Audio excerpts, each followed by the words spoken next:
Hello friends, welcome back to Krishna's tutorials.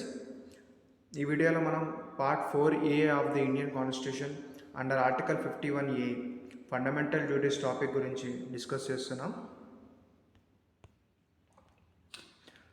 Fundamental duties were incorporated in Part 4A under Article 51A by 42nd Constitutional Amendment Act 1976 on the recommendations of the Swaransin Committee. ఈ fundamental duties అనేవి మన Indian కాన్స్టిట్యూషన్లోకి 42nd constitutional amendment act 1976 ద్వారా add చేయడం జరిగింది.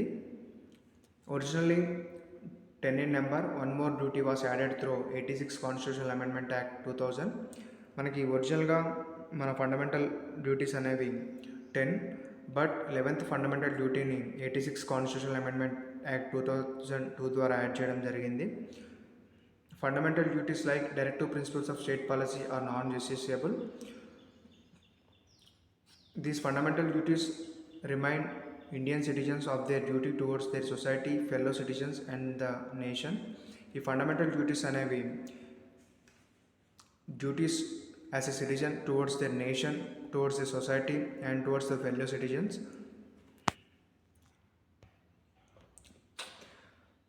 Article 51A Fundamental Duties. It shall be the duty of every citizen of India. Indian citizen యొక్క duty ఏంటంటే to abide by the constitution and respect its ideals and institutions and the national flag and the national anthem. ప్రతి ఒక్క Indian citizen కూడా Indian కాన్స్టిట్యూషన్ని గౌరవించాలి. అలాగే ఈ should respect ideals of constitution and national flag and national anthem. అలాగే to cherish and follow the noble ideas which inspired our national freedom struggle. అలాగే noble ideas which inspired our national స్ట్రగుల్ని ఎప్పుడూ ఒక Indian citizen గుర్తుపెట్టుకుంటూ ఉండాలి. అలాగే to uphold and protect the sovereignty, unity and integrity of India. ఒక citizen Indian సోవర్నిటీని uphold చేస్తూ అలాగే unity and integrity of India అనేది ఎప్పుడు యూనిటీ అండ్ ఇంటిగ్రిటీగా ఉండడానికి అతను తన వంతు సహకారం అందించాలి. అలాగే to defend the country and render national service when called upon. ఎప్పుడైతే ఇండియన్ సిటిజన్ కంట్రీ నేషనల్ సర్వీస్కి అవసరం పడుతుందో అప్పుడు అతను ముందుకొచ్చి కంట్రీని డిఫెండ్ చేయాలి, సేవ్ చేయాలి. అలాగే to promote harmony and the spirit of common brotherhood amongst all the people of India, transcending religious, linguistic and regional or sectional diversities, to renounce practices derogatory to the dignity of women. ప్రతి ఒక్క citizens కూడా harmony and spirit of common బ్రదర్హుడ్తో మెలగాలి. అలాగే ఏ ఒక్క citizen కూడా ఉమెన్ని డిరాగటరీగా అంటే women పొజిషన్ని తక్కువ చేసే విధంగా అతని ప్రవర్తన ఉండకూడదు. Clause F. To value and preserve the rich heritage of our composite culture. మనం రిచ్ హెరిటేజ్ కల్చర్కి విలువ ఇవ్వడంతో పాటుగా దాన్ని ప్రిజర్వ్ చేయాలి.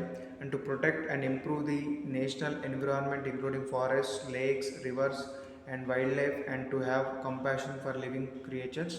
ఇది చాలా important. Article 51 Clause 1 Sub Clause G. ఇది to protect and improve the natural environment including forest, lakes, rivers and wild lifes and to have composition for living creatures. And H. To develop the scientific temper, humanism and spirit of inquiry and reform. To subclause I. To safeguard public property and to observe violence. Public property is safeguard చేయడంతో పాటుగా వైలెన్స్ని encourage చేయకూడదు. అలాగే to strive towards excellence in all spheres of individual and collective activities so that the national constantly rise to higher levels of endeavour and achievement. ప్రతి ఒక్క Indian citizen అనేది all spheres of ఇండివిజువల్గా అన్ని రంగాల్లో కూడా తన యొక్క ప్రతిభ చూపుతూ నేషన్ని అంటే ఇండియన్ కంట్రీని ఒక హయ్యర్ లెవెల్స్లోకి తీసుకెళ్ళడానికి ప్రయత్నించాలి. అండ్ సబ్క్లాస్కి who is a parent or guardian to provide opportunities for education to his children or as case may be what between the age of 6 and 14 years. ఈ క్లాస్ కేని 2002 అమెండ్మెంట్ ద్వారా act చేయడం జరిగింది.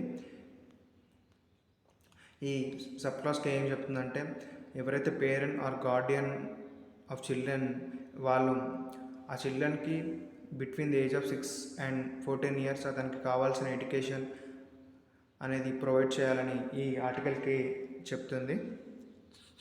మనకి ఈ ఫండమెంటల్ రైట్స్ టాపిక్ నుంచి ఈ fundamental duties topic నుంచి క్వశ్చన్స్ ఎలా అడుగుతారంటే, లాస్ట్ ఇయర్ క్వశ్చన్స్ ఎలా అడగడం జరిగిందంటే ఈ సీక్వెన్స్లో అడగడం జరిగింది. ఈ అసెండింగ్ ఆర్డర్ లేకపోతే డిసెండింగ్ ఆర్డర్లో అడుగుతారు. ఈ ఫండమెంటల్ డ్యూటీస్ని ఒక క్వశ్చన్ ద్వారా ఇచ్చి వీటిని సక్రమమైన ఆర్డర్లో, అంటే సరైన ఆర్డర్లో పేర్చండి, ఫ్రమ్ అసెండింగ్ పైనుంచి కిందకి లేదా కింద నుంచి పైకి ఆడడం జరుగుతుంది. లాస్ట్ సెట్లో ఎలా అడిగారంటే, ఈ ఫండమెంటల్ రైట్స్ని సపోజ్ ఇలా ఉన్న ఫండమెంటల్ రైట్స్ని కిందవి పైకి పైవి కిందకి ఇచ్చి వీటిని అసెండింగ్ ఆర్డర్లు అంటే పైనుంచి ఏ టు ఈ ఎలా ఉంటాయో అలా పెట్టమని అడగడం జరిగింది. సో ఈ ఫండమెంటల్ రైట్స్ని మనం ఈ ఫండమెంటల్ రైట్స్ ఆర్టికల్ 51A ఉన్న fundamental rights from sub class A to sub class K అనేవి మనకి ప్రతి ఒక్కటి ఆర్డర్లో తెలిసి ఉండాలి. అండ్ ఇప్పుడు మనం డిస్కస్ చేసిన ఈ టాపిక్ ఫండమెంటల్ డ్యూటీస్ టాపిక్ నుంచి క్వశ్చన్స్ ఎలా ఆడతారో చూద్దాం. Respect for national flag is a fundamental right, directive principles of state policy, fundamental duties, all the above. Respect for national flag is a, మనకి national ఫ్లాగ్కి respect ఇవ్వాలని మనకి ఎందులో mention చేస్తుందంటే అది ఫండమెంటల్ డ్యూటీస్లో. And part 4A of the Indian constitution deals with the fundamental duties. And fundamental duties were included to the constitution of India on the basis of, ఇది చాలా ఫ్రీక్వెంట్గా అడిగే క్వశ్చన్ లాస్ట్ సెట్లో. The fundamental duties were included to the constitution of India on the basis of Swaran Singh Committee recommendations. Which part of the Indian Constitution deals with the fundamental duties? Part 4A. Which of the following is not a fundamental duty? Question ఇలా కూడా అడుగుతారు, which of the following is not a fundamental duty అని. Respect for national flag, ఇది fundamental duty. To value and preserve the rich heritage of our composite culture, ఇది కూడా fundamental duty. To uphold and protect the sovereignty, unity and integrity of India, ఇది కూడా ఒక fundamental duty. Protection of monuments and places and objects of national importance, ఇది ఒక directive principles of state policy. So మనకి ఈ పై 3 అనేవి కూడా అన్నీ కూడా ఫండమెంటల్ డ్యూటీస్. ఈ 4th directive principles of state policy. So which of the following is not a fundamental duty అంటే ఆన్సర్ ఈస్ 4.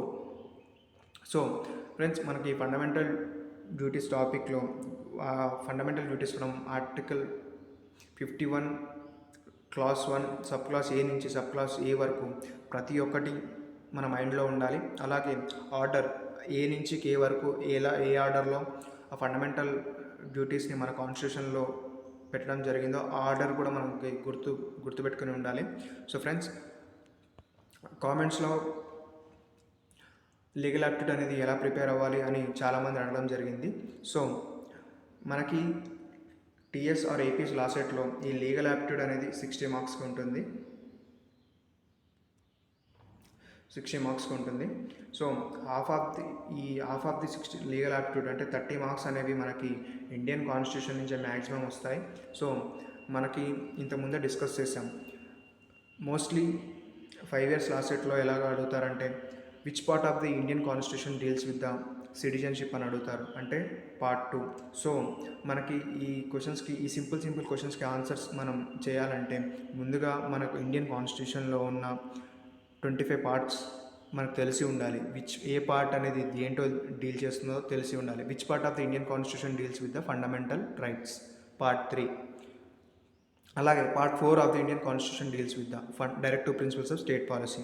ఈ పార్ట్ 1 to 5 అనేది మనకు ఖచ్చితంగా ఏ పార్ట్ దేంతో డీల్ చేస్తుందో తెలిసి ఉండాలి. అలాగే 12 షెడ్యూల్స్, ఏ షెడ్యూల్ దేంతో డీల్ చేస్తుందో తెలిసి ఉండాలి. Which schedule of the Indian constitution deals with the official language అని అడుగుతారు.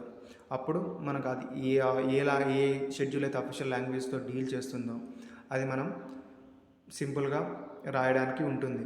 సో అలాగే ఇప్పటి వరకు మనం article 1 to 51A article 1 to 51A అనేవి మనం ప్రతి ఒక్క ఆర్టికల్ని మనం డీటెయిల్గా బేర్ యాక్ట్లో చదవాలి.